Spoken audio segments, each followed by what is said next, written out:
Oh, whoa. Hey, Bandai came out with another HGIBO kit. What do you know? Here we have the Hajiroboshi. Yeah, this is out from the Urdr Hunt, which was that IBO spin-off app or something, right? Is that right? What this is from? Anyway, it looks like a pretty cool design, so I'm looking forward to this. Actually, when the high-grade IBO line was kind of winding down a little bit, I was feeling like, okay, I've built like about 100 of these, it feels like now, so it's kind of fine for the line to be kind of done for a while. And so now that I've had a break, I don't mind that they're coming out with a couple more now these days. We had their Marcosius out, of course, which is still a work in progress. You guys will see that again someday. But until I finish working on customizing that kit, you guys, for today, we'll take a look at the Hajiroboshi here. And yeah, it does look pretty cool. Very similar color scheme, and I believe it is related in canon to the Marcosius, right? Is that correct? You guys will let me know on that for sure. I haven't read up about this Gundam, but some cool box art on here as usual. Let's go ahead and take a look around the rest of the box, shall we?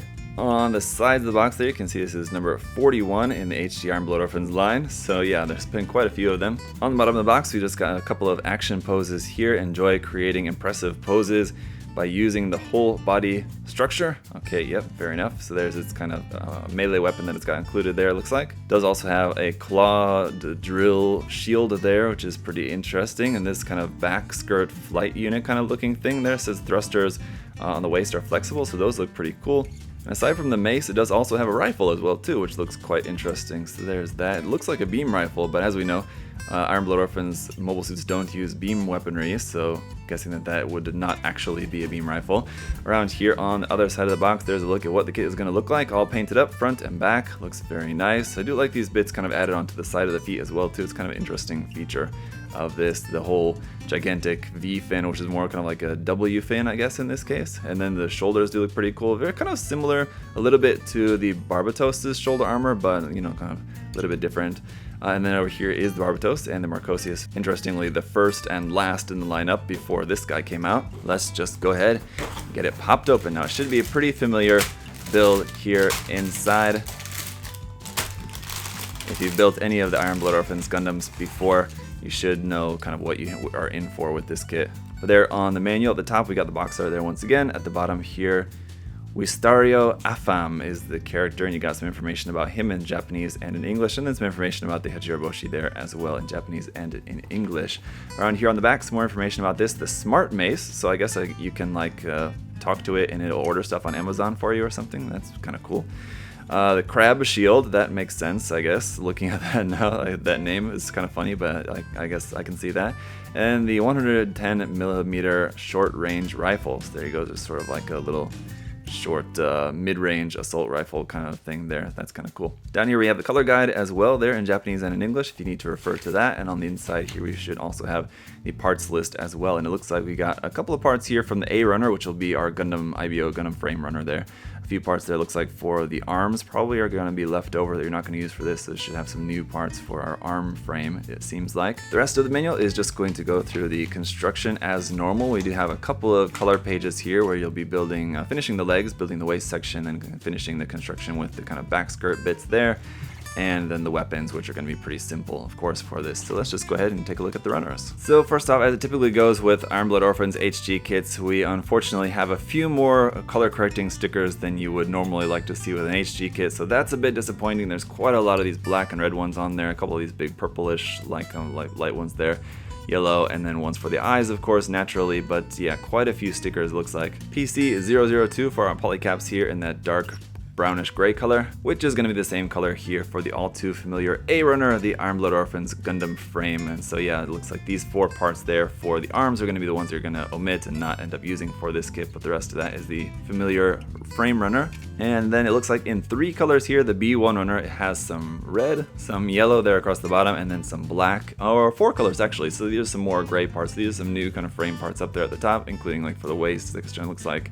Then a couple of more parts there in for the head, and maybe those are new arm parts there possibly as well too. So you got black, the dark gray frame color, and then red and yellow. And then we do also have runner B2, which is a section of this, a copy of this section of the runner there. And the runner C, just like with the Marcosius, is in that kind of very light lavender color. It's sort of like an off-white, but it's definitely a lavender tinted runner here, and then we do also have runner C2, which is going to be a copy of this section of the runner down here, over here, like that. There you go. That's going to be it. But as I said, it should be pretty straightforward if you've built any of these kits, and I certainly have built quite a few of them, so I'm expecting this to be pretty standard, but we'll see. It could be better than usual, or possibly worse, but I kind of doubt that. I'm sure it'll be good. So let's go ahead and get this built up and see how it looks. All right, here it is all built up, and I gotta say, once I've got this actually built up and in hand, it's a lot bulkier of a design than I was really kind of imagining in my mind, especially there in the legs. Those shoulders, of course, it's got those big shoulders. It's not really anything new to IBO kits, as I mentioned. They're kind of very similar to the Barbatosha shoulders in a way, I guess, in their kind of general shape, I suppose. The legs, though, yeah, very bulky. You got those big parts there attached onto the side of the feet, of course, too. And I really love those big kind of jet engine looking bits there on the back skirt. Those are pretty cool looking, very unique design aspect to this, so I really like that. And aside from just the aesthetic points about this, there are some really nice new kind of aspects to this kit, especially there in the forearms, that are an improvement over past Gundam designs in the line. So overall, building this kit, it's very similar to building any other HG Iron Blood Orphan Gundam kits, but there are a few noticeable improvements to this one that I noticed while building it, but also some of the same negative aspects as well, so we'll get into that also. Alright, so the first big downside to this kit, which is one that is common amongst a lot of the HG Iron Blood Orphans kits, is all the stickers. So just to point out where all of those go, of course, you got the eye stickers on there, which are kind of barely visible up underneath this massive V-fin. On the edges of the V-fin, though, you got some stickers there. On the shoulder armor, front and back, you have the red sticker here on the front. On the head as well, too, that little gray bit there at the top of the head, stickers on both sides. On our front skirts here, you got some red stickers there. These are an actual red pieces here on the legs. Actually, the legs, I don't think had any stickers on them at all, except for down here at the bottom. That gray bit there at the bottom of this vent part there is a gray sticker there, but that's part of this yellow piece on the back. So if you didn't have that gray sticker on there, that would be yellow. So easy enough to mask and paint that. It's just one solid piece. Just paint half in one color and half in the other color.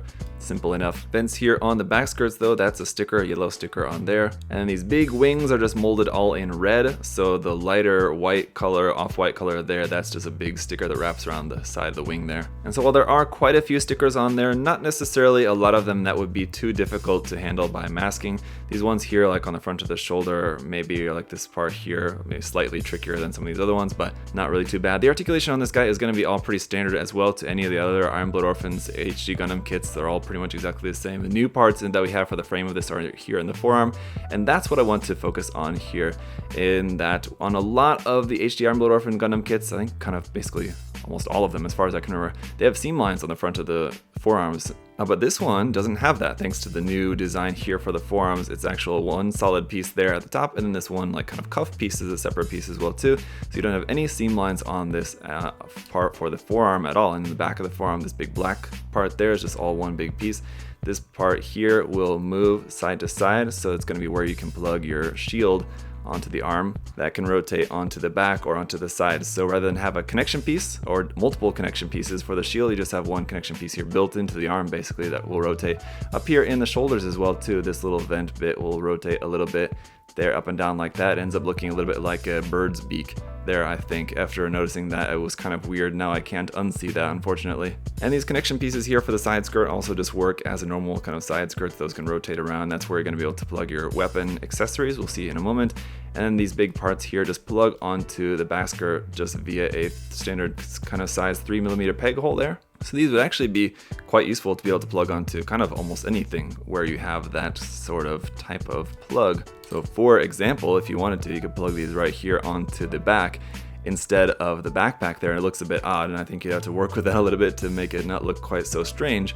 But basically these just plug onto anywhere with just, and this is actually the polycap, which is typically used for the polycap of the side skirt. In this case, it's just the one that we're using here for this section there on the back. So while it's great that we no longer have any seam line there on the front of the arm, we do still have a seam line here on the top of the shoulder, but that's not really too much of a surprise. A lot of HG kits are going to have that. Here on the top of the head, there's a tiny little bit of a seam line there, like right behind this part of the V-fin right there. But otherwise, the head doesn't really have much of a seam line on it really at all either. Also got a little bit of a seam here as well too on these back skirts. Now where this black and white sections meet, there's no seam there, obviously just it's color separated, but between the wing and there's a seam, and then like between the top and the wing there's a seam there, so they got some seams on the sides of these parts on this one, just all the way down the side of there, but that's pretty easy enough to remove that part, I think. And the legs as well, also pretty much devoid of seam lines, except for here on the thigh. There's one between the front and back half of the thigh armor there, but also not really that big of a deal. I feel like you could very easily just turn that into a panel line